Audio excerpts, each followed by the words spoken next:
find out government's a little nasty on occasion? Hello, Peter. Yeah, at times. Hello, President Trump. Government's a little bit nasty, Peter. You haven't noticed that.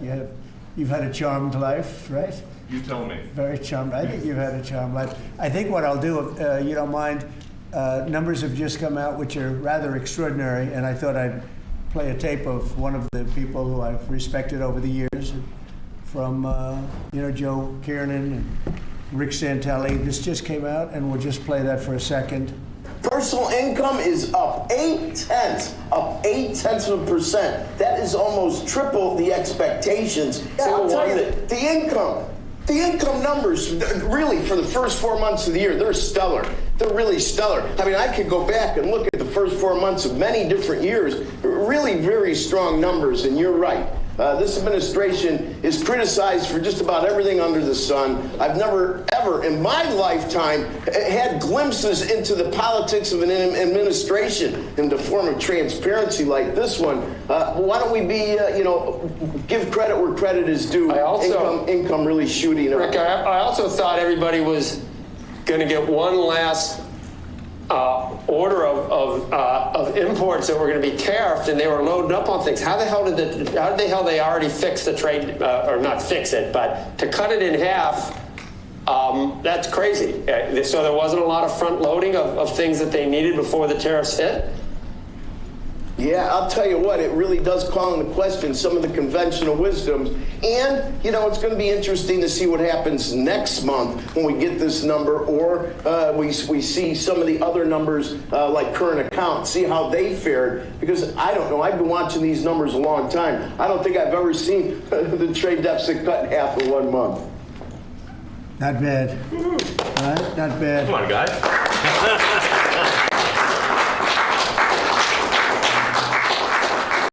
I see Howard and Scott are here, so it's great.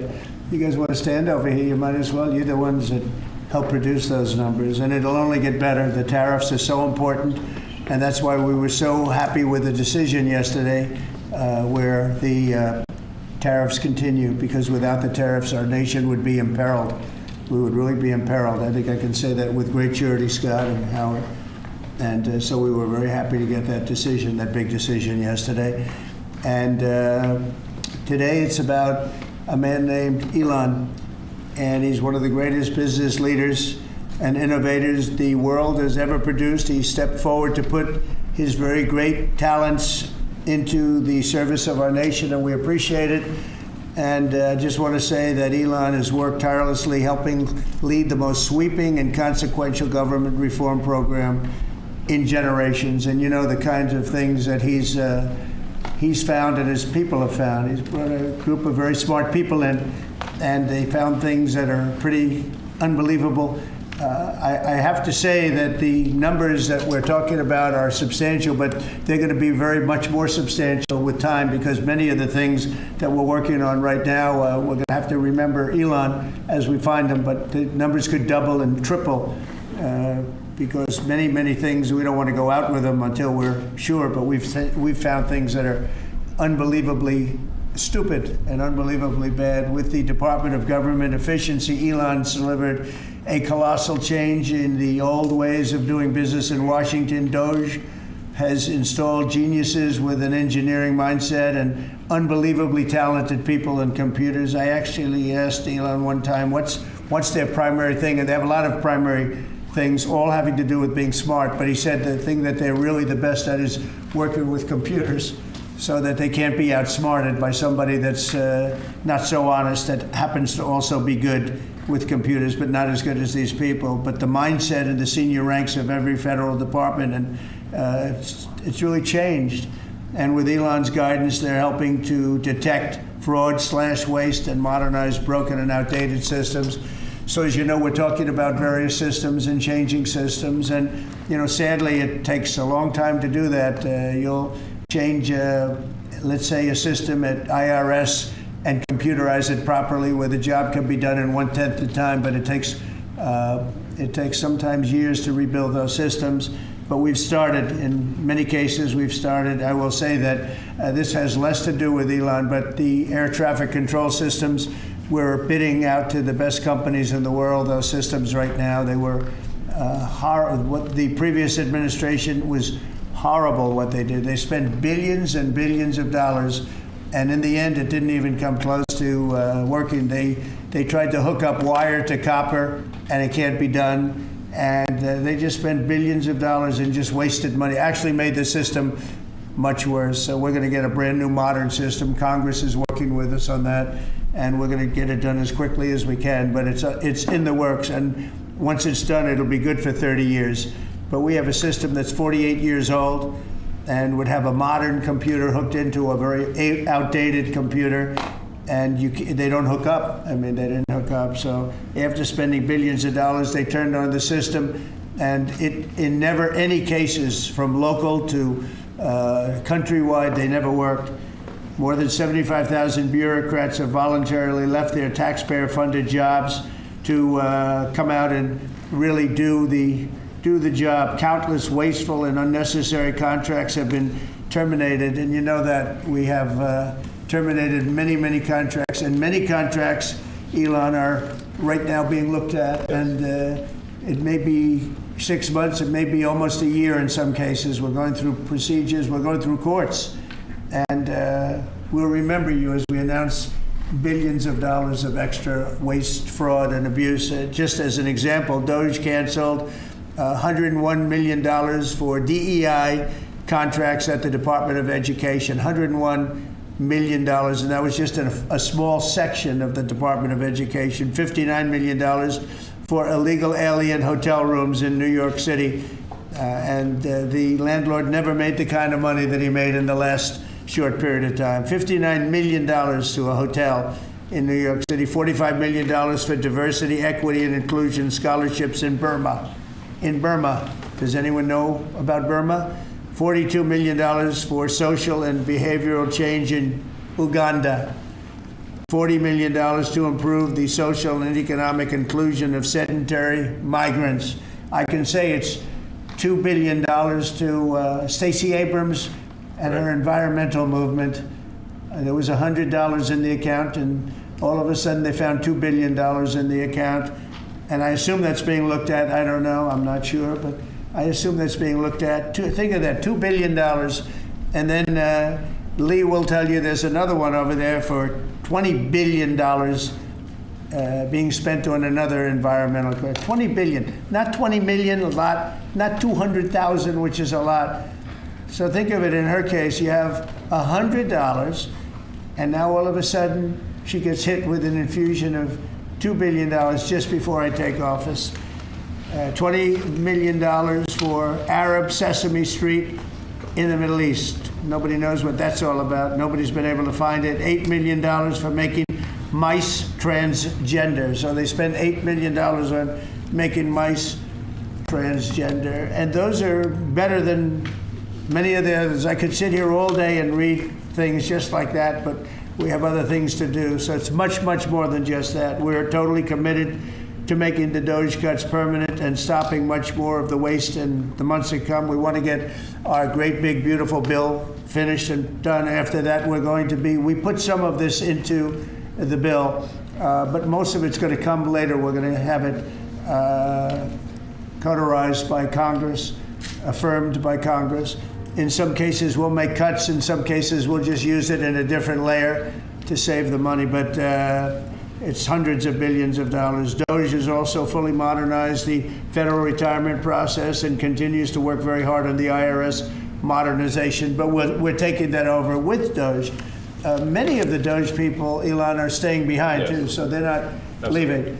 And Elon's really not leaving. He's going to be back and forth, I think. I have a feeling.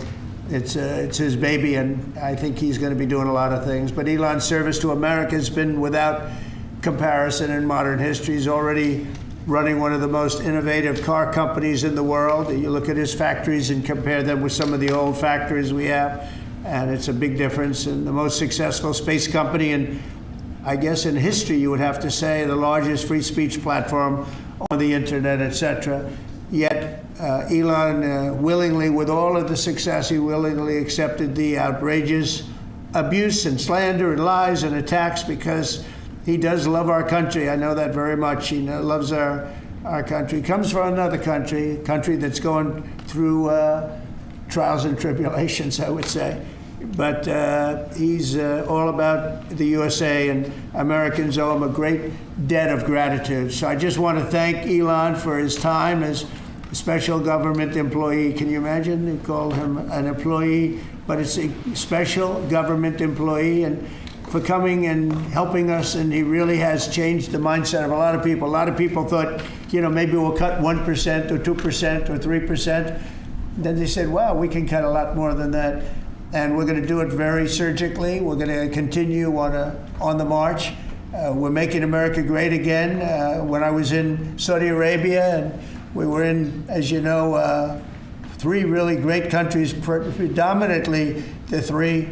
Qatar was great, UAE was great, Saudi Arabia, incredible.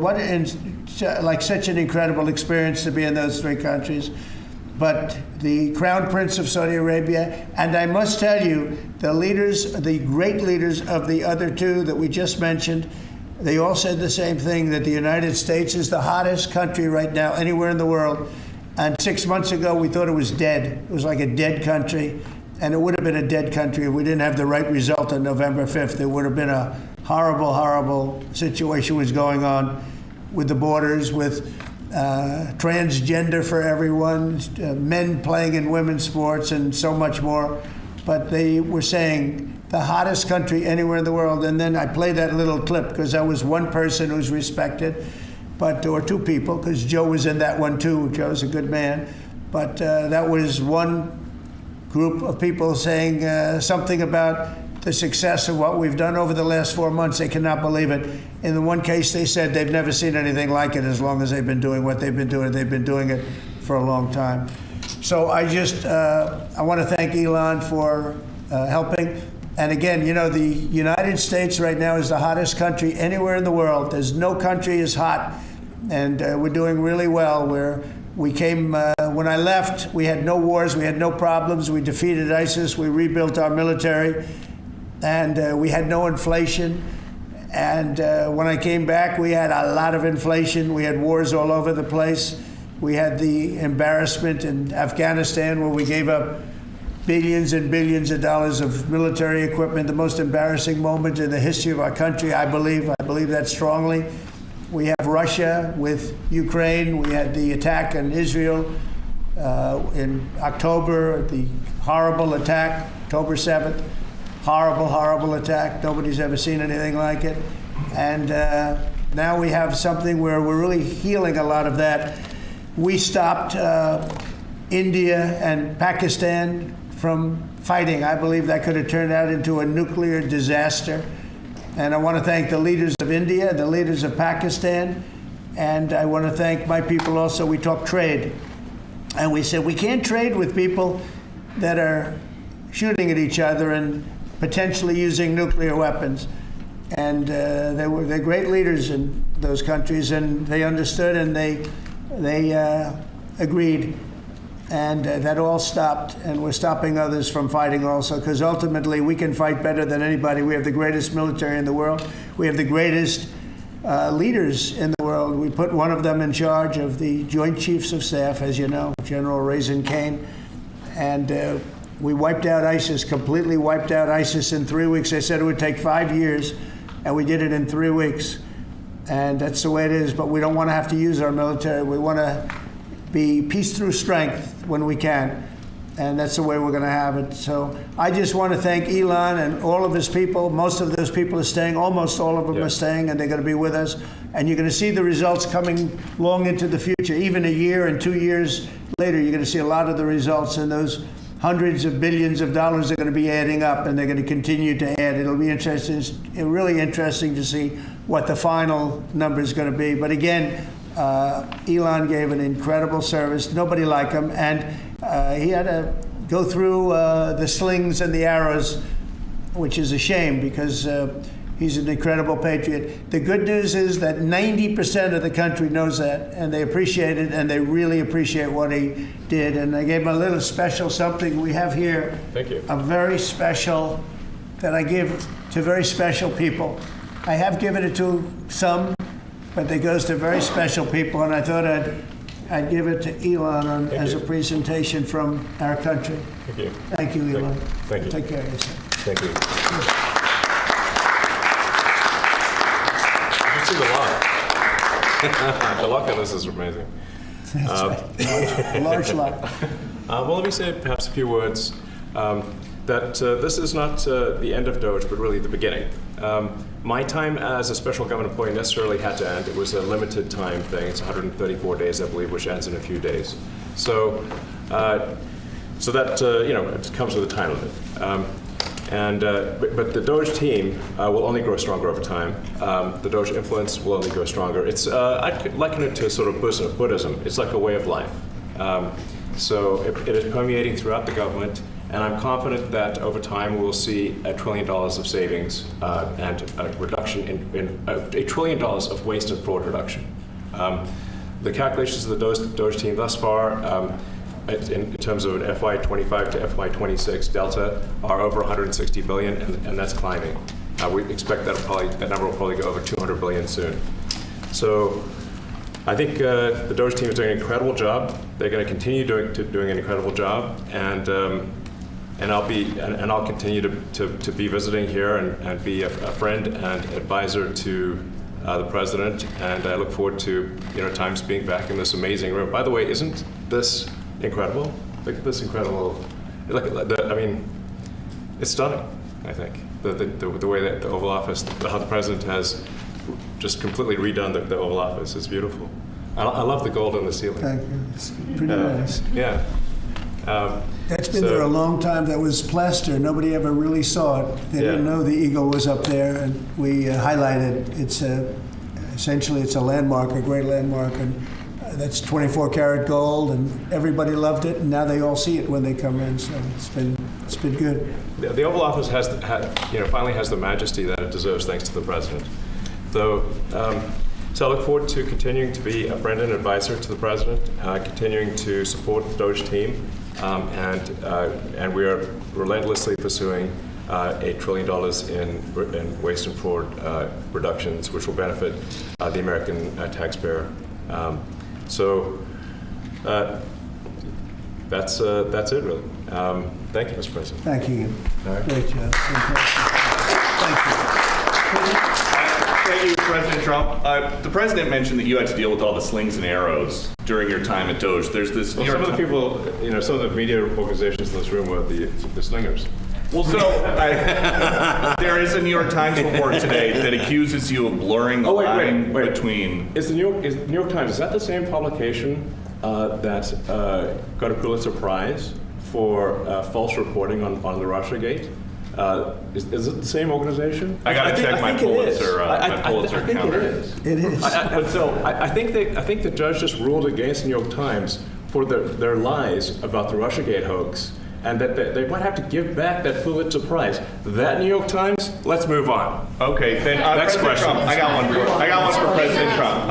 So President Trump, Biden aides who used to work here are in talks with Republicans in Congress to go and testify about what they did or didn't do to possibly conceal President Biden's decline. Do you think that Dr. Jill Biden should also have to come in and testify about what she did or didn't do? Well, I hate the concept of it. It's the wife of a man who was going through a lot of problems, and everybody that dealt with him understood that. And I guess it came out during the debate loud and clear. That was the biggest signal of all. They have to do what's right. The country was there was a lot of dishonesty in the election, as you know, of 2020. That's been now caught. People understand it. It was a rigged election. And when you go further out, when you see the auto pen, I think the auto pen is going to become one of the great scandals of all time, because you have somebody operating it or a number of people operating. Because I knew Joe Biden. Joe Biden wasn't in favor of opening up borders, letting 21 million people into this from prisons and mental institutions and gang members. He wasn't into that at all. And who signed these orders, proclamations, and all of the different things that he signed that set our country so far back, that was so bad for our country. With the auto pen, how would it work? Like, we're in the Oval Office right now. If there was a group of rogue staffers that worked for you who wanted to advance a bill or an executive order without your knowledge, how could they do it? How do they go Well, it's very behind hard the because president's I'd back? read your newspapers or your media the next day and I'd say, well, I didn't approve that, and I would find it. I mean, they wouldn't get away with it for long because I'd say, I never signed that. Who the hell signed that? Auto pens, to me, are used to sign letters to people because we get, I think they said 20,000 letters a week, and you like to be able, when somebody takes the time to write a letter, it's nice to sort of write back. And auto pens are meant for that. Auto pens are not meant to sign major proclamations or tax cuts or borders, anything having to do with the border, which is so important. And if it happened on my watch, I would be able to see it because the next day or sooner I'd be reading about something that I knew nothing about and who the hell signed this. So I almost never use the auto pen. In fact, yesterday I was signing about 81, I think it was 81 proclamations and statements to people that I think should be signed by us. I think when you write letters to foreign dignitaries or presidents or prime ministers, you should be signing those letters, not done with auto pens. I understand he signed almost everything with an auto pen. It's a very dangerous thing. It really means you're not president. Whoever operated the auto pen, and we think we know who that is, and it was actually more than one person, but that's not what the presidency is all about. I hardly used to use it. Reinstate the tariffs on China. You said that they violated the agreement with the U.S. Well, they did. They violated a big part of the agreement we made. You know, if you read that whole statement, I was very nice to them. I helped them because they were in trouble with the stoppage of a massive amount of business. But I'm sure that I'll speak to President Xi and hopefully we'll work that out. But yeah, there's a violation of the agreement. Yeah, please. Mr. Musk. President, can you give us an update to the latest ceasefire agreement that Israel has agreed to, but Hamas is still considering? Well, they're very close to an agreement on Gaza, and we'll let you know about it during the day or maybe tomorrow, and we have a chance of that. And I think we have a chance of making a deal with Iran also. They don't want to be blown up. They would rather make a deal. And I think that could happen in the not too distant future. That would be a great thing if we could have a deal without bombs being dropped all over the Middle East. That would be a very good thing. They can't have a nuclear weapon. We want them to be safe. We want them to have a very, very successful nation. Let it be a great nation, but we can't have them. They cannot have a nuclear weapon. It's very simple. And I think we're fairly close to a deal with Iran. Mr. Musk, I have a question for Elon. Yeah, please.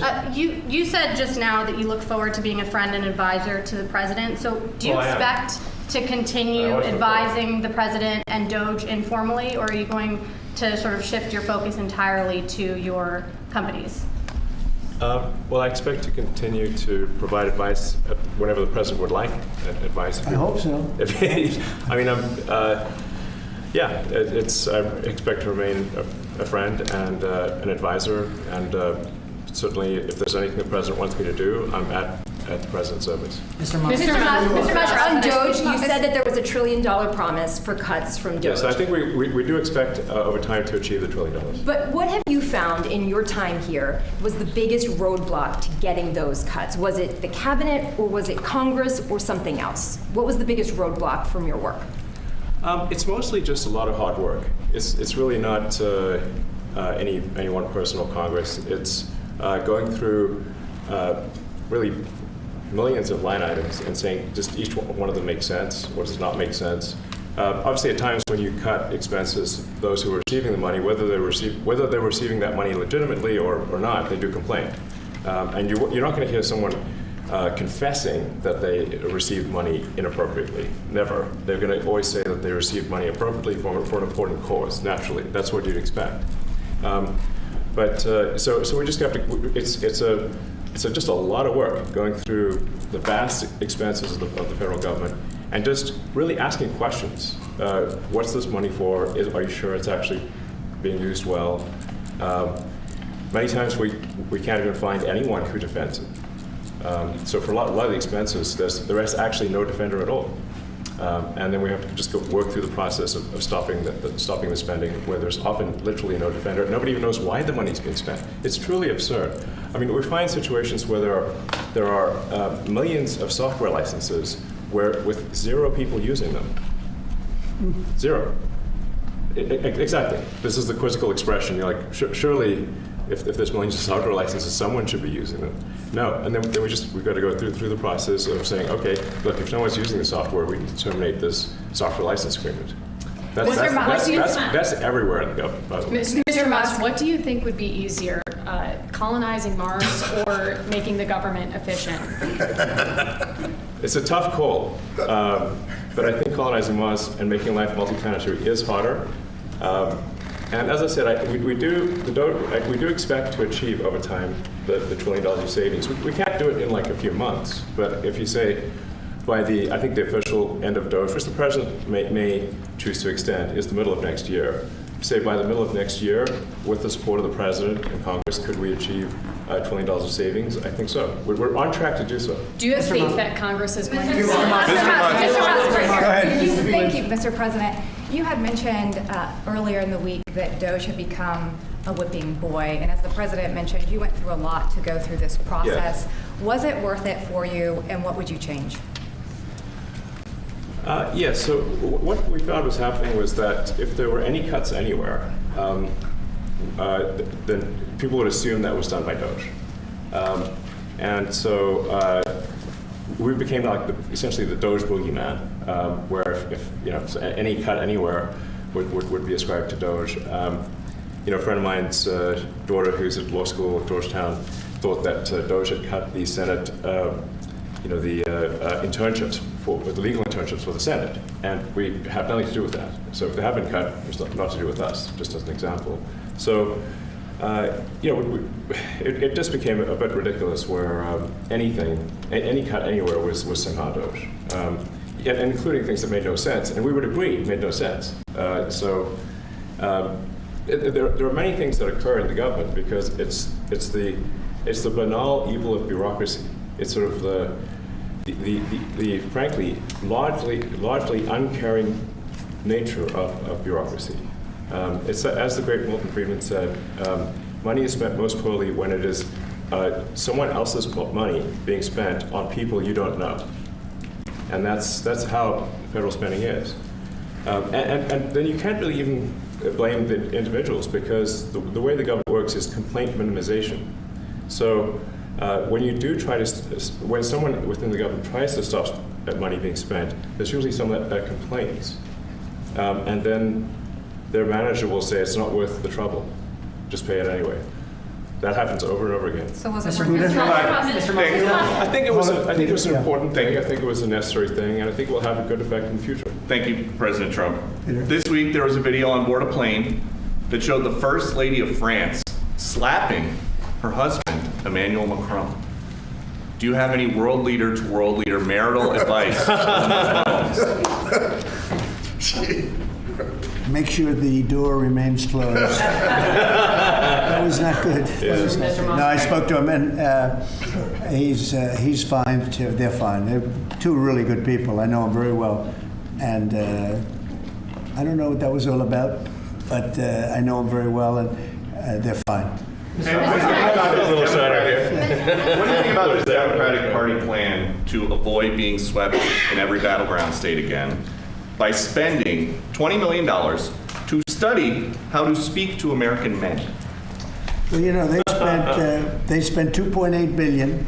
We spent 1.5. We spent much less. We spent about half of what they spent, and at the end they were $28 million short. They had to be. They spent 2.8 billion. It's a lot, but they couldn't get 28 million at the end, and now they want to spend. I read that they want to spend money to learn how to talk. That's fake. You don't want to be fake. You shouldn't have to hire consultants to say what America needs, because then the consultants should be running the deal, not them. But I read that they want to spend a lot of money in each state. So we won all 7 swing states, 7 out of 7. We won a lot more than that. We won the popular vote. We won everything, and they want to spend money to find out what they did wrong. And I mean, I could tell you what they did wrong. I could tell you every one of their programs when they say men playing in women's sports. I would say that's not a winner. When they say transgender for everybody, I think that's not a winner.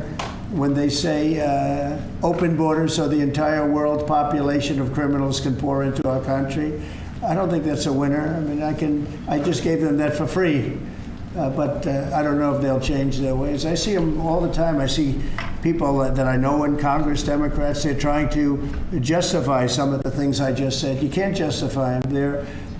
I always hear they're 80-20 issues. I say they're not 80-20, they're 97-3. They might be 99-1. They're not 80-20. They wish they were 80-20.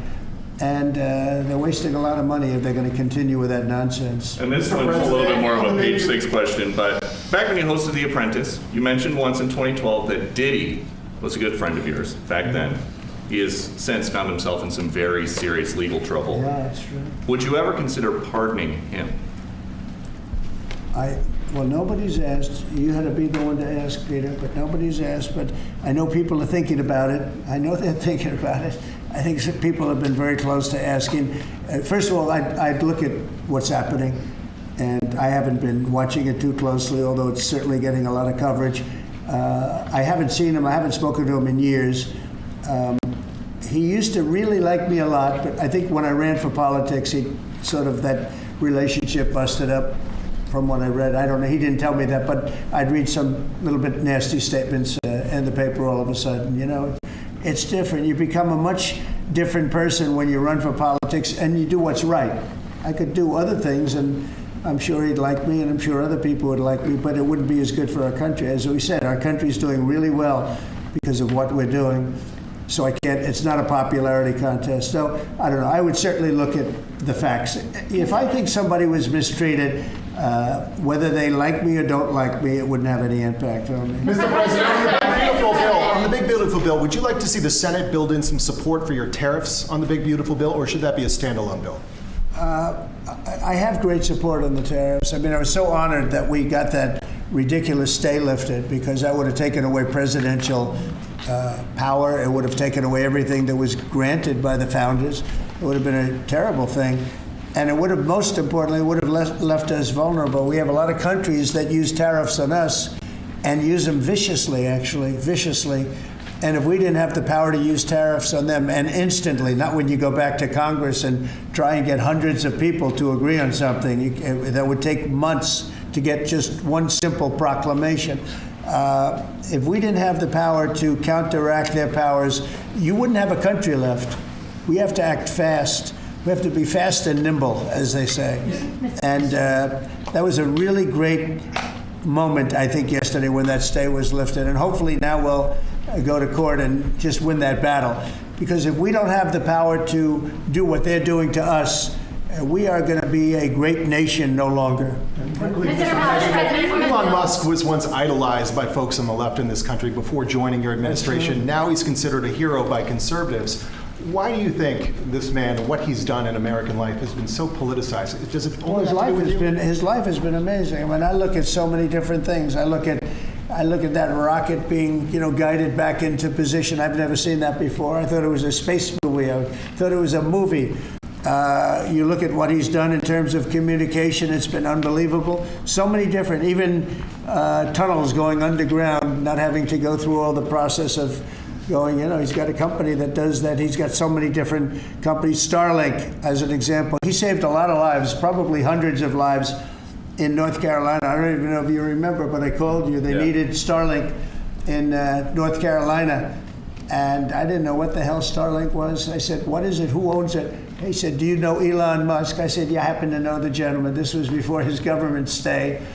And they said, we really need it, because North Carolina became an island. It was, people had no communication. They had no access to anything, and they were dying.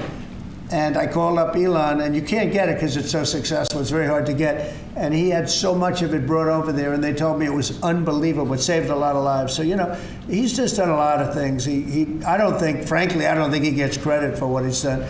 But he's a very good person too. You know what? If he wasn't a good person, but he did the same things, I'd probably maybe speak differently. He happens to be a really good person. who loves the country. Mr. President, one big, beautiful bill. You had indicated this week that there were some things you didn't like about what had passed in the House. What changes do you want to see the Senate make? And you had also indicated there were things you didn't like about the bill. What would you be suggesting he push senators to change in their version? Well, I'll tell you, I'll go first. It's an unbelievable bill. It cuts your deficits. It cuts, it's a huge cutting. But there's the things I'd like to see maybe cut a little bit more. I'd like to see a bigger cut in taxes. It's going to be the largest tax decrease or cut in the history of our country.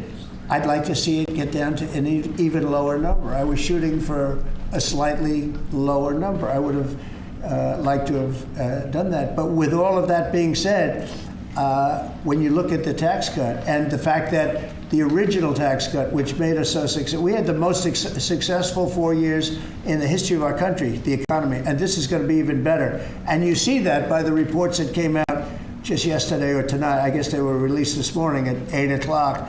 You see the kind of numbers where somebody that's a pro is like, whoa, I haven't seen numbers like this since I've been doing this. These are human emotions of professionals that have never seen numbers like, and we've just started. The bill is a great bill. It's going to be jiggered around a little bit. It's going to be negotiated with the Senate, with the House. But the end result is it extends the Trump tax cuts. If it doesn't get approved, you'll have a 68% tax increase. You're going to go up 68%. That's a number that nobody's ever heard of before. You'll have a massive tax increase. If it does get approved, you'll have a large tax cut, the largest we've ever had. When you add the past tax cuts that we got you, the Trump tax, they call them the Trump tax cuts. It's an amazing bill. It does amazing things. With all of that, it's going to be adjusted a little bit over the next coming weeks, and I think it's going to be passed. The Republicans want to pass it. With all of the great things it does, including an extension of debt, it's the extension. We have to extend the debt. If we don't extend debt, we're in default. Now, the Democrats might like our country to be in default, but in 250 years, we've never been in default. That was handed to them by a very well-meaning man that gave it to them because he thought it was the right thing to do. It could have been their problem before the election, but this man thought it was the right thing to do, and he was well-meaning. I don't hold anything against him for that, but that was put on our plate when it should have been on the Democrats. September 28th, a famous date. It should have been taken care of by the Democrats, but this person, a man of power, gave it to us so that in June that comes due. Well, we have to take care of that because if we don't take care of it, we have a country in default, and we don't ever want to have a country in default. I'll tell you, a certain senator, Elizabeth Warren, said that she would never, ever allow a default on our debt. She would never let it happen, and she would like to get rid of the debt ceiling, what's called the debt ceiling. I call it the debt extension because we really need an extension, that she'd like to see that gotten rid of. And there are many people that agree. Many Democrats agree with that. But we gave that through, and I don't want to say an error. He did it well-meaning. They gave that to us. It was a Democrat problem just before the election. Would have had a huge impact on the election. And to our benefit, we won anyway, but to our benefit. But felt that really for the good of the country, we should extend that. But Elizabeth Warren and various other people would like to see that. Her whole career, she wanted to see it terminated, gotten rid of, not being voted on every 5 years or 10 years. And the reason was because it's so catastrophic for our country. And I always agreed with her. That was one thing I agreed with her on. Now, I haven't spoken to her, but I would say that if you asked her that question now, she'd say, no, it's their problem. But it's a very unfortunate situation. It's a very unfair situation. And she happened to be right on that. It should be gotten rid of, or it should simply be extended. But that's one of the things that gets taken care of in this bill. That automatically gets extended for a 4-year period. And it should be. But I agree with Elizabeth Warren on that. I think you should get rid of it. It's too catastrophic. Mr. President. Yeah, please, go ahead. What message do you like to send to international students? Are they still welcomed to study in the United States? And one question for Mr. Musk. To students, well, we want to have great students here. We just don't want students that are causing trouble. We want to have students. I want to have foreign students. I think Harvard, it's close to 31%. That's a lot. Our country's given $5 billion plus to Harvard over a short period of time. Nobody knew that. We found that out. I wouldn't say that was a DOGE thing, but we found that out over a period of time. That was sort of a Trump thing. We ended up in litigation for other reasons because they're very anti-Semitic. And in finding out and in going through the books, we found out that the country gave them $5 billion plus, much more than that, actually. And we're having it out with them, and let's see what happens. I think we have a very good, it's a very sad case. It's a case we win. We can't lose that case because we have the right to make grants. We're not going to make any grants like that. But I don't think Harvard's been acting very nicely. I think Columbia wants to get to the bottom of the problem. They've acted very well. And there are other institutions, too, that are acting, but Harvard's trying to be a big shot. And all that happens is every 3 days we find another $100 million that was given. 2 days ago we found $200 million more. The money's given to them like gravy. I'd like to see the money go to trade schools where people learn how to fix motors and engines, where people learn how to build rocket ships, because somebody has to build those rocket ships. Yeah. And I'd like to see trade schools set up, because you could take $5 billion plus hundreds of billions more, which is what's spent, and you could have the greatest trade school system anywhere in the world. And that's what we need to build his rockets and robots and things that he's doing, and to build lots of other things. And, I went to school with people. In some cases, they weren't good students, but they could fix the engine of a car better than anybody I've ever seen. They could take it apart blindfolded. They had an ability at that. And they did very well. They made a lot of money. It's a very skilled job. It's great. But I'd like to see a lot of money going into trade schools. I've always felt that. And we probably found our pot of gold, and that's what's been wasted at places like Harvard. And the money's been wasted. Yeah, please. Yeah, well, I wanted to ask quickly, Mr. Musk, is your eye okay? What happened to your eye? I noticed there's a bruise there. Well, it wasn't. I wasn't anywhere near France, so. What does that mean? No, I didn't notice his eye. First lady of France. Getting slapped. I didn't notice. I was just messing around with little X, and I said, "Go ahead, punch me in the face," and he did. Turns out, even a 5-year-old punching you in the face actually does. That was X that did? Yeah. X could do it. If you knew X, you I could saw do his it. mom right now. I didn't really feel much at the time, and then I guess it bruises up. But I just wasn't around with the kids. I didn't basically. notice it, actually. President Trump, I got one. I know that you try to stay pretty neutral because not your war, but And by the way, not my war. I just want to solve the problem for people. This was not a war that was going to happen if I were president. Right, and so not your war, but as you try to fix it, and as you survey this hellscape of the Ukrainian front lines, It's horrible. and you and your team deal with a very stubborn Vladimir Putin. Yeah. Do you and Zelensky. Yeah. But do you look at this Very conflict stubborn Zelensky, too. any differently now? Like, do you look at this and see Putin as the good guy or the bad guy? So I've known him very well, and I went through a lot of things with him because Russia was, the Russia hoax turned out to be a total hoax. New York Times, they got a Pulitzer Prize. They have to give back the Pulitzer Prize. That's my lawsuit, and they're doing very poorly in that lawsuit. But they wrote stories about how it was true and it was false, and a lot of Washington Post also. I have gotten to see things that I was very surprised at. Rockets being shot into cities like Kiev during a negotiation that I felt was maybe very close to ending. We were going to solve a problem, and then all of a sudden rockets got shot into a couple of cities and people died. I saw things that I was surprised at. And I don't like being surprised. So I'm very disappointed in that way. With that being said, I'd like to see it end. 5,000 people, I think the number's even more than that, but 5,000 people a week are being killed. Mostly soldiers, but also people that live in little cities and towns throughout Ukraine. And I'd like to see that stop. And I asked Caroline this yesterday, but I want to ask you directly. So many of the things that you're trying to do are held up in court right now. If the courts are going to have so much influence over U.S. policy, do you wish you would have just become a judge instead? Yeah, well, look, it wasn't meant to be that way. If you look at the founders, the president had certain powers, and you have your three groups, and they all had supposed to be pretty equal powers. But you can't have a judge in Boston running foreign policy in places all over the country because he's got a liberal bent or he's a radical left person.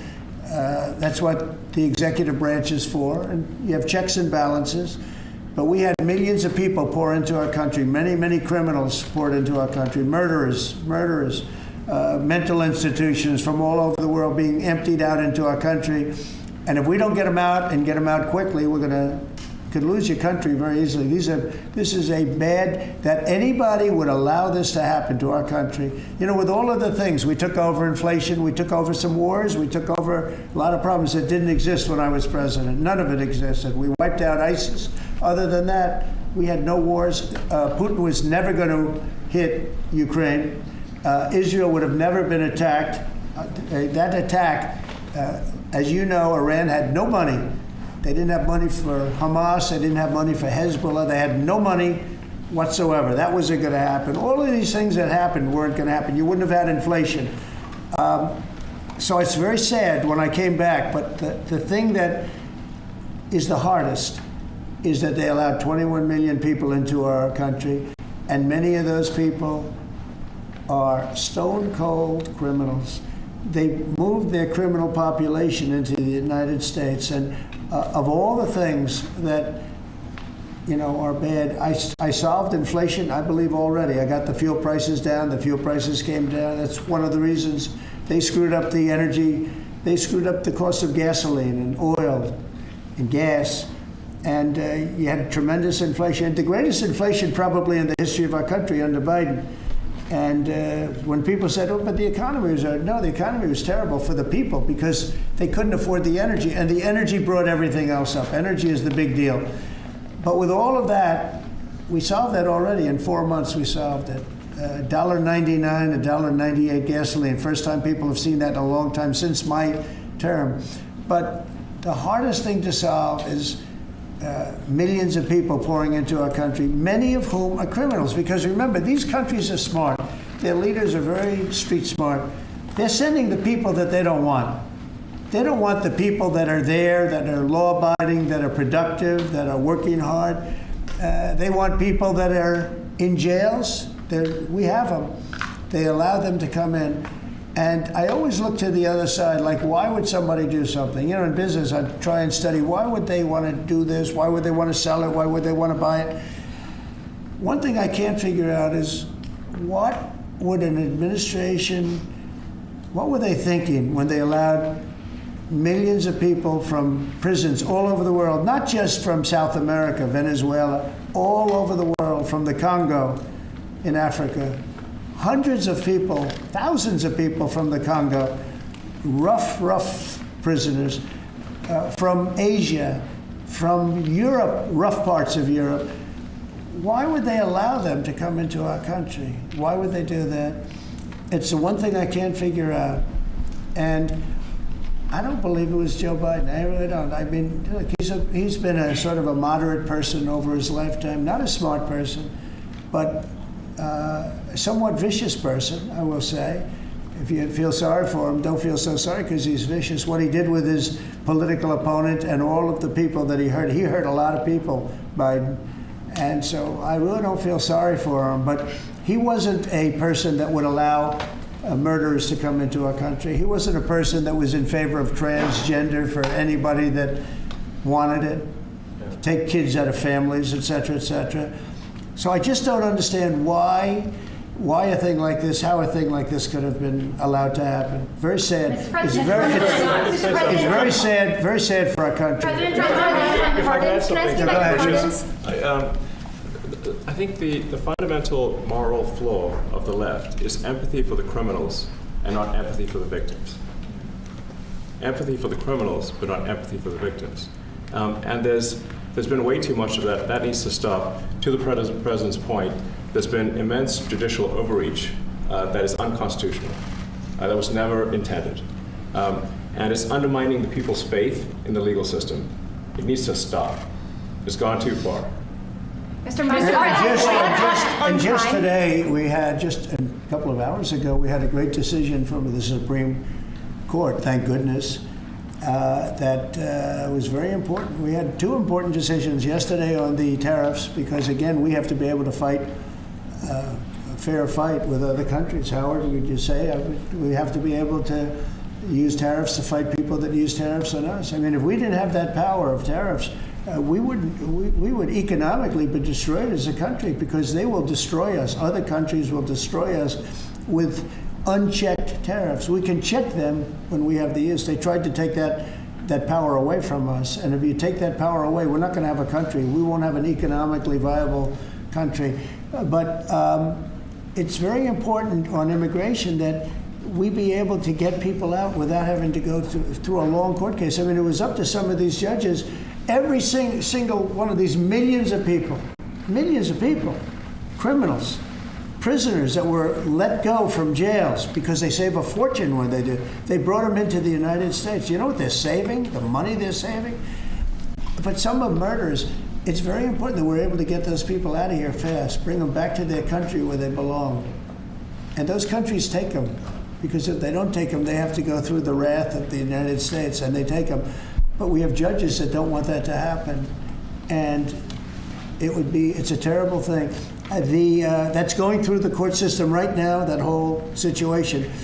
But when ICE and with Border Patrol, they've done an incredible job. When they do this incredible job and they capture 100 killers and drug dealers, and we can't keep them for years here as we go through trials. We have to get them out rapidly, and we know who they are. We know who they are. And we're very careful about who they are, but we have to get them out rapidly, or again, we're not going to have a country. Okay? Maybe one or two more. Go ahead. Are you concerned that tariff may also affect companies like Tesla, which has parts manufactured abroad? And this is also to you, Mr. Musk. Well, he's going to end up building his whole car here. I mean, I thought he built his whole car. Pretty much he does. He's got incredible factories, and like I looked at one in Texas. It's unbelievable.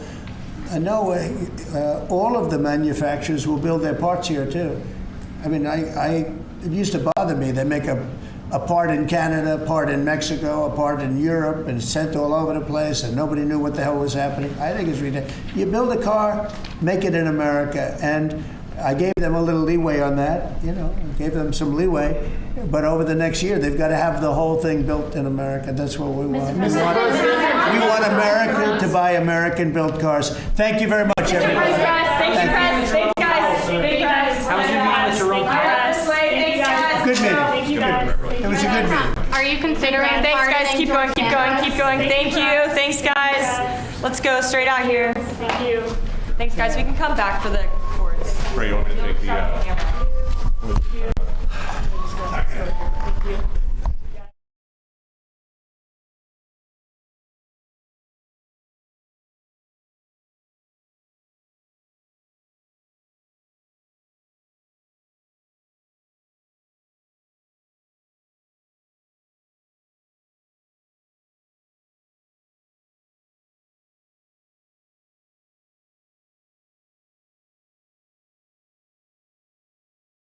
And I thought I'd play a tape of one of the people who I've respected over the years, from Joe Kiernan and Rick Santelli. This just came out, and we'll just play that for a second. Personal income is up 0.8%. That is almost triple the expectations. I'll tell you that the income numbers, really, for the first 4 months of the year, they're stellar. They're really stellar. I mean, I could go back and look at the first 4 months of many different years. Really very strong numbers, and you're right. This administration is criticized for just about everything under the sun. I've never, ever in my lifetime had glimpses into the politics of an administration in the form of transparency like this one. Why don't we be, give credit where credit is due? Income really shooting up. Rick, I also thought everybody was going to get one last order of imports that were going to be tariffed, and they were loading up on things. How the hell they already fix the trade, or not fix it, but to cut it in half? That's crazy. So there wasn't a lot of front loading of things that they needed before the tariffs hit? Yeah, I'll tell you what, it really does call into question some of the conventional wisdoms. And, it's going to be interesting to see what happens next month when we get this number, or we see some of the other numbers like current account, see how